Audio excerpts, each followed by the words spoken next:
राजकुमार अग्रवाल जी, जैसा कि अभी दर्शकों को बताया कि आप नोएडा के वार्ड नंबर 61 से नोएडा 61 से आप तैयारी कर रहे हैं विधानसभा चुनाव की। तो अभी आपकी तैयारी कैसी चल रही है? नुपुर जी, जैसा एक कैंडिडेट विधानसभा में जीतने के लिए लड़ता है, मेरी तैयारी बिल्कुल उसी तरह से चल रही, उसी स्तर पर है। कैंपेन मेरी बहुत अच्छी और अच्छे स्तर पर आम जनता तक मैं अपनी पकड़ बना रहा हूँ। आम जनता तक पकड़ बना रहे हैं। वैसे तो जो भी कोई इलेक्शन में खड़ा होता है, जो भी इलेक्शन जीतना चाहता है, लड़ना चाहता है, हर कोई वो ये चीज कहता है कि हम आम जनता से अभी जुड़ रहे हैं, हम आम जनता से जुड़ना चाह रहे हैं, आम जनता तक पहुंचना चाह रहे हैं, लेकिन होता ऐसा कभी नहीं है। हम लोग हमेशा देखते हैं नेताजी आते हैं, प्रणाम करते हैं, नमस्ते करते हैं, दुआ सलाम करते हैं, और जब चुनाव खत्म हो जाता है उसके बाद जब तक अगला चुनाव नहीं आता तब तक हमको नेताजी कहीं दिखाई नहीं देते हैं। नुपुर जी, आपने मेरे मन की बात और मेरी जो पीड़ा है वो यही एक ऐसी पीड़ा है जो आपने अभी अपने शब्दों के माध्यम से कही। अगर आप इसको न कहते तो मुझे कहनी पड़ती है। मैं उस नोएडा विधानसभा से चुनाव लड़ने की तैयारी कर रहा हूँ जिस पर कि मौजूदा विधायक श्रीमान पंकज जी हैं, और श्रीमान पंकज जी की जो पहचान है, उनकी अपनी पहचान कुछ हो या ना हो, लेकिन हाँ, उनके पिताजी की पहचान बहुत अच्छी है, क्योंकि वो एक डिफेंस यानी कि रक्षा मंत्री के पुत्र हैं। और हमने उनको नोएडा में वोट देकर के इसलिए चुना था कि हमारा नोएडा का कोई भी कार्य रुक न पाए। समझ रहे हैं मेरी बात को? ऐसा एक विधायक चुन के हमने नोएडा को दिया जिसमें मेरा भी एक वोट था, कि वो एक मंत्री का पुत्र होते हुए भी वो कभी एमएलए, जिन्हें हम कहते हैं, हमारी भाषा में एमएलए कहते हैं, वो अपने आप को अपने स्थान पर, अपने घर पर, अपने निवास पर, और साथ साथ में कहूँ अपने साथ कभी मोबाइल नहीं रखते जाए, उनको हमने गलती से चुन दिया जाए। तो अब ये गलती हम दोबारा से नहीं करना चाहते हैं। इसलिए जो आपने कहा था ना कि एक बार विधानसभा जीतने के बाद में फिर वो लौट के नहीं आते, मैं इस क्षेत्र का हूँ, नोएडा का। पिछले 40-42 साल से नोएडा में रह रहा हूँ। मैं नोएडा की नब्ज को जानता हूँ। मैं आपको ये भी अवगत करा दूं, मैं एक पत्रकार भी हूं, क्योंकि नोएडा की नस नस से मैं इसलिए वाकिफ हूं कि नोएडा में मैं अपनी आवाज को, बड़ी बेबाक आवाज को, हर एक के सामने, अधिकारियों के सामने और अधिकारियों की आवाज को जनता के सामने रखता आया हूं। इसलिए इस नोएडा को मैं भली भांति जानता हूं। तो नोएडा में अगर इसको बात को ऐसे कहूं कि मुझसे अच्छा कोई कैंडिडेट नोएडा में हो ही नहीं सकता है। देखिए, अभी आपने कहा कि मुझसे अच्छा कोई कैंडिडेट हो नहीं सकता है, तो ये क्या राजनीति में आ करके राजनीति को बदलने की तैयारी है, या राजनीति में आ करके राजनीति करने की तैयारी है आपकी? नुपुर जी, आपका सवाल बहुत अच्छा है और मुझे इसको जवाब देने में बड़ी खुशी होगी। मैं समाज सेवा तो पहले से कर ही रहा हूं, और क्षेत्रीय विधायक से जनता जो त्रस्त है, परेशान है, उसको निपटाने के लिए, ताकि वो जनता परेशान ना रहे, उनकी समस्याओं को मैं अधिकारियों तक पहुंचा सकूं, यानी कि निस्वार्थ भाव की जो सेवा है वो मैं कर सकूं, जो यहाँ के हमारे क्षेत्रीय एमएलए पंकज जी नहीं दे पाए जनता को, वो मेरा देने का प्रयास है। पंकज जी जो सेवा नहीं दे पाए, किस तरीके की ऐसी सेवा थी जो जनता और पंकज जी के बीच में एक दीवार बन के खड़ी हो गई? हाँ, लड़ाई जो हम लड़ रहे हैं इसी बात की लड़ाई है कि हमारे जो क्षेत्र के विधायक हैं, मौजूदा विधायक, सिटिंग भी जिन्हें एमएलए कहते हैं, वो हमारे क्षेत्र में नहीं रहते। वो नोएडा के ऊपर भारतीय जनता पार्टी, जिस पार्टी की पूरा देश सम्मान करता है और जिस पार्टी को हम भक्त हैं, और मैं को अंधभक्त हैं, तो भी मैं शायद गलत नहीं कहूंगा इस बात को, उस पार्टी को हमने वोट दिया। हमने एमएलए साहब को वोट नहीं दिया जाए, और उस पार्टी का एक एमएलए एक ऐसा कार्य करता है, वो अचानक से हमारे ऊपर लाके कहीं से रख दिया जाता है, अचानक से। जबकि उस समय जो क्षेत्रीय एमएलए थी हमारी बिमला बाथम थी। बिमला बाथम एक वैश्य समाज से आती हैं, बहुत सीधी सच्ची महिला, उनके ऊपर आज तक कोई भी आरोप नहीं लगाया जाए। उन महिला की टिकट को काट करके रातों रात ये फैसला होता है कि हम एक बाहर का कैंडिडेट दिल्ली से ला करके नोएडा पर थोप दिया जाता है। और हमारी भी ये मजबूरियां हैं, और हमें प्रेम है, इस राष्ट्र से प्रेम है, क्योंकि हमारे लिए देश सर्वोपरि है, राष्ट्र सर्वोपरि है। राष्ट्र सुरक्षित है तो हम भी सुरक्षित है। इसलिए हमने उनके चुने हुए विधायक को, उनके हुए चुने हुए कैंडिडेट को हमने यहाँ पर भारी बहुमत से जिताया, और उस विधायक ने इस क्षेत्र में अपना दर्शन ही नहीं दिया। उसके बाद लड़ाई यहाँ की है कि हम आए, निस्वार्थ भाव की सेवा करें और उस जनता की बात अधिकारियों तक और अधिकारियों की बात जनता तक रख सकें। ये मेरा चुनाव लड़ने का सबसे बड़ा उद्देश्य है। तो राजकुमार जी, आप जनता को ऐसा क्या एश्योर करना चाहते हैं, हर नेता की तरह, हर आगामी नेता की तरह आप क्या जनता से कमिटमेंट देना चाहते हैं? जनता को आप क्या कहना चाहते हैं कि यदि मैं आता हूं तो इससे बेटर मैं करके दिखाऊंगा? क्योंकि ऑलरेडी जनता अगर एक बार धोखा खा चुकी है, जैसे सीता जी ने कहा था कि एक चूक मैं चूकी हूँ, दूजी न पतियाऊं, राक्षस के संग आए के बानर के संग जाऊं। तो फिर जनता की हालत तो वही देवी सीता वाली हो जाएगी कि एक बार अगर उसने एक गलत कैंडिडेट को वोट दे दिया, जैसा कि आप कह रहे हैं, और नोएडा वासियों को हो सकता है किसी को लगता हो कि नहीं वो पंकज जी सही कर रहे हैं, किसी को लगता होगा कि पंकज जी गलत कर रहे हैं, कुछ लोग न्यूट्रल होंगे, भाई हम तो नोटा दबाएंगे, हमको तो किसी से मतलब ही नहीं है। आपने नोटा की बात की, मैं यहीं से शुरू करता हूं। मैं उन लोगों से निवेदन करूंगा कि वो नोटा न दबाएं। नोटा दबाने से आपको कुछ भी हासिल होने वाला नहीं है। मैं आपके समक्ष, आपके बीच, आपके क्षेत्र से आ रहा हूं आपकी सेवा करने के लिए, आपकी सारी नाराजगी को दूर करने के लिए। आपके क्षेत्र में हूं, इसलिए आप चाहे जब मेरे घर पर धरना दे सकते हैं, आ सकते हैं, मेरे घर पे काम करा सकते हैं। नहीं है तो मुझे बुलाइए। मैं आज भी आपकी सेवा में समर्पित हूँ, पत्रकारिता के माध्यम से हूँ, समाज सेवा में कर ही रहा हूँ। तब मेरा भार और बढ़ जाएगा, तब मेरे को और आपके बीच आने में और ज़्यादा खुशी होगी और मेरे अंदर एक जुनून भी होगा सेवा करने का, और ये सेवा का मौका मुझे मिलना ही चाहिए। ऐसा मैं आग्रह जनता से कर रहा हूँ। चलिए, आपने बहुत अच्छी बात कही कि आप जनता की सच में सेवा करना चाहते हैं। तो एज एन एक जनप्रतिनिधि के रूप में आप जनता को क्या क्या ऐसी सेवाएं देना चाहते हैं जो कि अभी तक उनको नहीं मिली है? देखिए, इस शहर नोएडा को ज़्यादा ज़रूरत नहीं है। कारण क्योंकि नोएडा अपने आप में एक बहुत अच्छी कॉम्प्लेक्स है, वो अपने स्तर पर बहुत अच्छे काम करता है।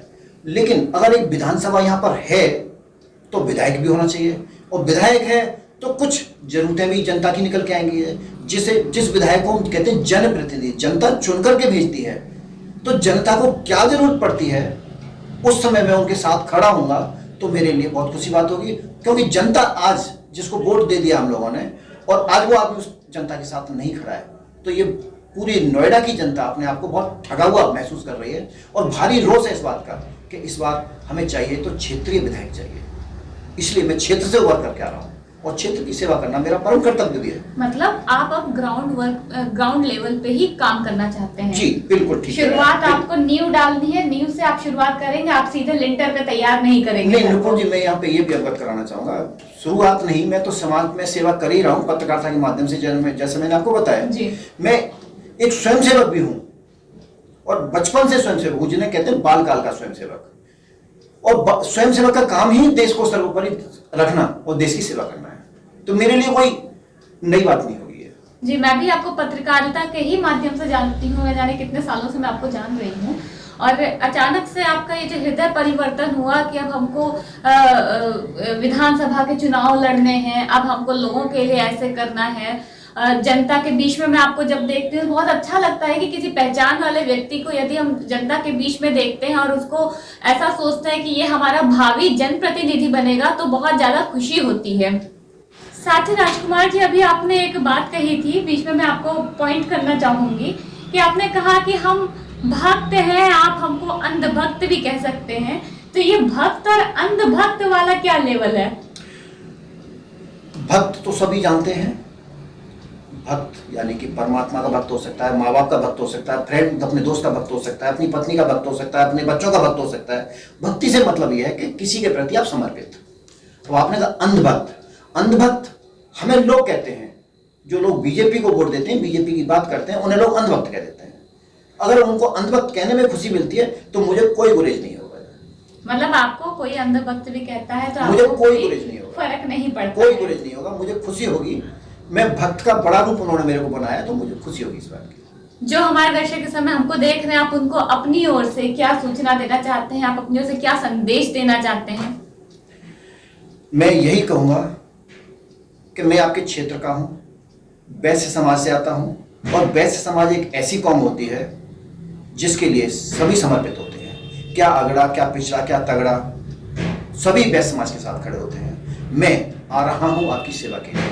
सेवा तो मैं पहले से ही कर रहा हूँ, लेकिन मेरे पास अब एक आपका दी हुई ताकत भी होगी, क्योंकि आप मुझे वोट दे रहे हैं तो आपके कंधे से कंधा मिलाकर मैं अपनी नहीं, आपकी नहीं, आपके साथ साथ इस नोएडा शहर को भी विकास की गति दे पाऊंगा।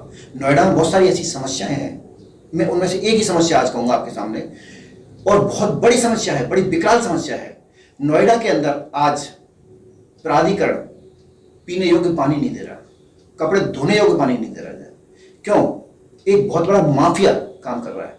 हर घर में पीने की बोतल की सप्लाई होती है। अब आप समझिए, एक घर में 2 बोतल अगर रोजाना लगती हैं, 40 रुपए की हो जाती हैं। वो 40 को अगर मल्टीप्लाई कर दें, अगर हम नोएडा की जनसंख्या को ज्यादा ना कहें, सिर्फ इतना ही कहें कि 7 लाख की जनसंख्या भी है, तो आप समझिए इसको मल्टीप्लाई 40 बार कीजिए तो आपको पता चल जाएगा कितना बड़ा खेल, जिसको क्या हम गुणा में करेंगे। और लिखने में भी हम सोचना पड़ेगा कि अगर मैं लिखूं संख्या में कितनी बिंदी हो, कितनी जीरो लगेगी इसके अंदर। आप समझिए बहुत बड़ा खेल नोएडा खेल रहा है आपके साथ। सबसे पहला काम मेरा ये होगा कि मैं आपको पीने योग्य पानी दिला सकूं, और आपके घर पे जो रोजाना की जो 40 रुपए की जो चोट पड़ रही है वो मैं ना पड़ने दूं आपको। और भी मुद्दे बहुत सारे हैं, समय मिलेगा तो मैं आपके सामने जरूर लाऊंगा, क्योंकि इस माफिया के अंदर पूरा नोएडा प्राधिकरण और पूरी राजनीति समाहित है, सब घुसे हुए हैं, सबका हिस्सा बटा हुआ अपना अपना।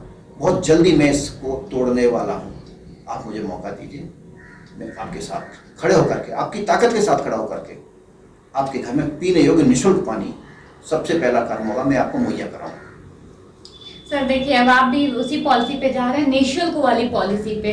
अभी तक जैसे बीजेपी वार करती आई है आम आदमी पार्टी के ऊपर कि आम आदमी पार्टी हर बात पे दिल्ली वासियों को ये चीज एश्योर कर देती है कि हम आपको फ्री की बिजली देंगे, फ्री का पानी देंगे।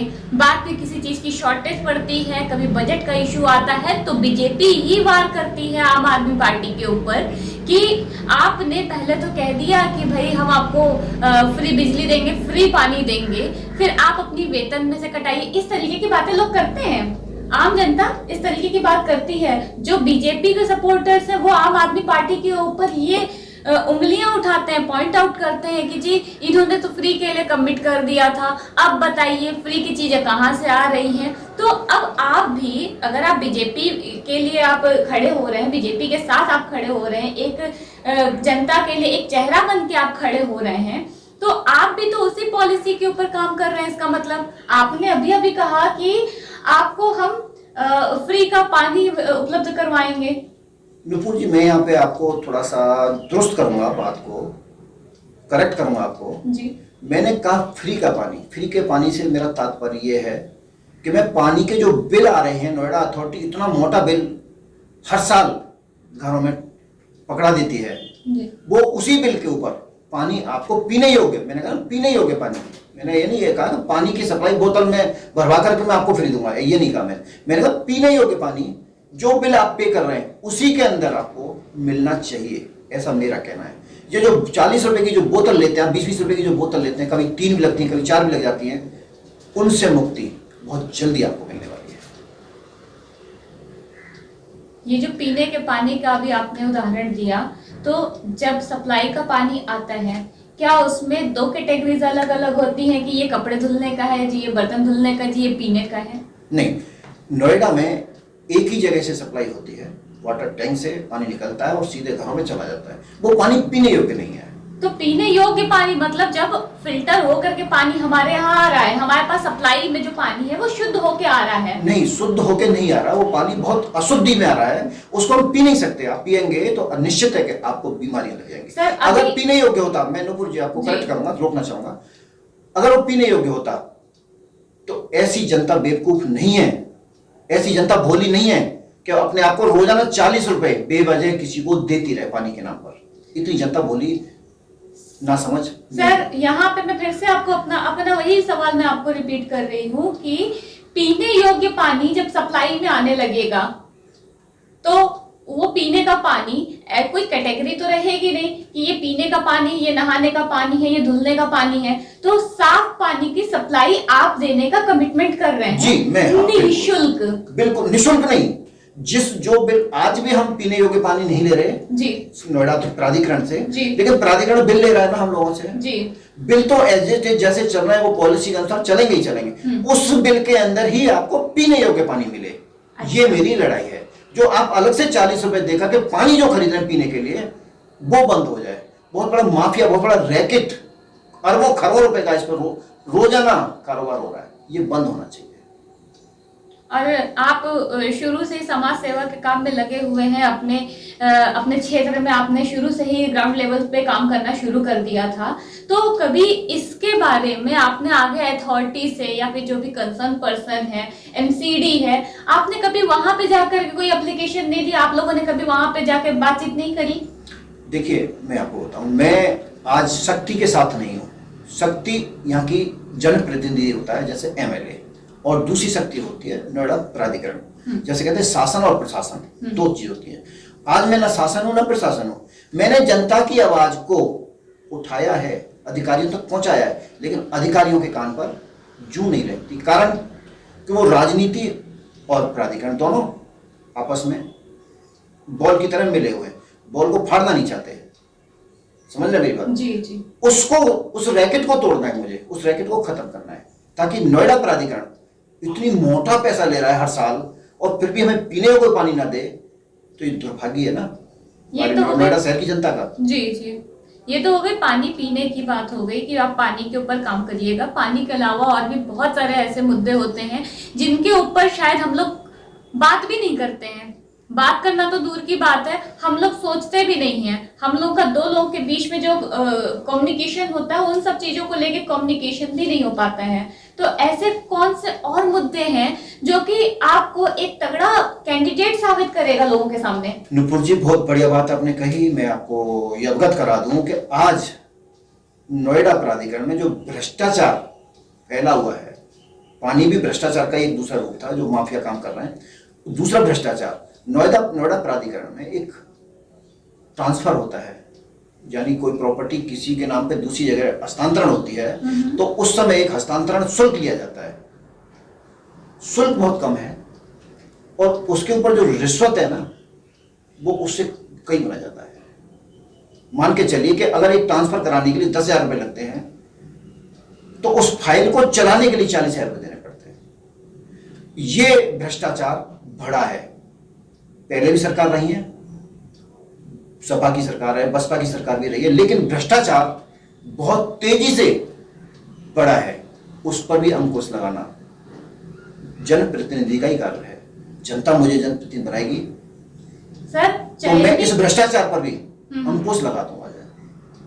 ये मेरा, क्योंकि इस भ्रष्टाचार से आम आदमी त्रस्त नहीं है, लेकिन वो लोग त्रस्त हैं जो नोएडा के निवासी हैं, रहवासी हैं, कोई प्रॉपर्टी खरीदने की सोचते हैं। जो काम 2 दिन में होना चाहिए, 2-2 महीने तक फाइल नहीं होती है, कारण तो पैसे नहीं चढ़ा पहुंच पा रहा है, तो वो 2-2 महीने तक चक्कर काट रहा है आदमी। तो ये भ्रष्टाचार की जो पराकाष्ठा है नोएडा प्राधिकरण की, इसको भी मैं खत्म कर दूंगा। खैर, ये तो आपने एक बहुत बड़े इशू पे बात करी कि आप भ्रष्टाचार खत्म करेंगे। कोई भी प्रतिनिधि जब नामांकन के लिए जाता है या फिर जनता के सामने आता है, फेस टू फेस बात करता है, अपनी कमिटमेंट देता है कि भाई हम आपके लिए ऐसा करेंगे, वैसा करेंगे, 1000 तरीके के वादे होते हैं। तो उस 1000 तरीके के जो वादे होते हैं उसमें से शायद कोई 2 या 3 कमिटमेंट ही पूरे हो पाते हैं। जनता के मन में ये डाउट हमेशा रहता है कि फिर से कहीं उसके साथ कपट नहीं हो रहा, उसके साथ छल नहीं हो रहा है। तो इसके बारे में आप क्या कहना चाहते हैं? बहुत बढ़िया नुपुर जी, बहुत अच्छा सवाल किया आपने। जनता के साथ कपट होता आया है, हो रहा है, हम इसको देख रहे हैं, लेकिन जनता के पास में ऑप्शन भी है। अगर मैं जनता की मांग पर खरा नहीं उतरा तो जनता के पास में एक उंगली की ताकत है। इस उंगली से आप लोग मुझे विधायक बना सकते हैं, इसी उंगली से आप मुझे गिरा भी सकते हैं। ज्यादा नहीं, सिर्फ 5 साल का समय लगता है। 5 साल बहुत ज्यादा नहीं होते।